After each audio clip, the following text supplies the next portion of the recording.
ಶ್ರೀ ಡಿ.ವಿ.ಜಿ. ವಿರಚಿತ ಮಂಕುತಿಮ್ಮನ ಕಗ್ಗದ 11ನೇ ಉಪಶೀರ್ಷಿಕೆ ಅಂತರನುಭವದ 5ನೇ ಕಗ್ಗ.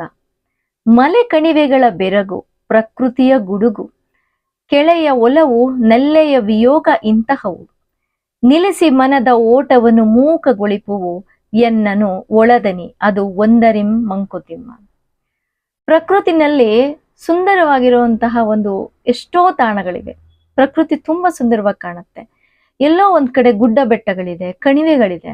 ಅದನ್ನ ನೋಡಿದಾಗ ನಾವು ಮೂಕ ವಿಸ್ಮಿತರಾಗ್ತೀವಿ. ಅದೇ ರೀತಿ ಪ್ರಕೃತಿ ಕೋಪಗೊಂಡು ವಿಕೋಪಕ್ಕೆ ಒಳಗಾದಾಗ ಆಗುವಂತ ಪರಿಣಾಮವನ್ನು ಸಹ ನೋಡಿ ನಾವು ಮೂಕ ವಿಸ್ಮಿತರಾಗ್ತೀವಿ. ಅದೇ ರೀತಿ ನಮ್ಮ ಪ್ರೀತಿ ನಮಗೆ ಸಿಕ್ಕಿದಾಗ ಆನಂದವನ್ನ ವ್ಯಕ್ತಪಡಿಸಕ್ಕಾಗ್ದೇನೆ ಮೂಕರಾಗ್ತೀವಿ. ಕೆಲವೊಂದ್ಸಾರಿ ಅದೇ ಪ್ರೀತಿ ನಮ್ಮಿಂದ ದೂರ ಹೋದಾಗ ವಿರಹಿಗಳಾಗಿ ಆ ವಿಯೋಗದಿಂದ ಮೂಕ ವಿಸ್ಮಿತರಾಗ್ತೀವಿ. ಇಂಥ ಎಲ್ಲಾ ಅನುಭವಗಳು ಸಹ ಪ್ರಕೃತಿಯ ಒಳಿತು ಮತ್ತು ಕೆಡುಕುಗಳು ಎರಡೂ ಸಹ ನಮ್ಮನ್ನ ಮೂಕರನ್ನಾಗಿ ಮಾಡಿಸುತ್ತೆ.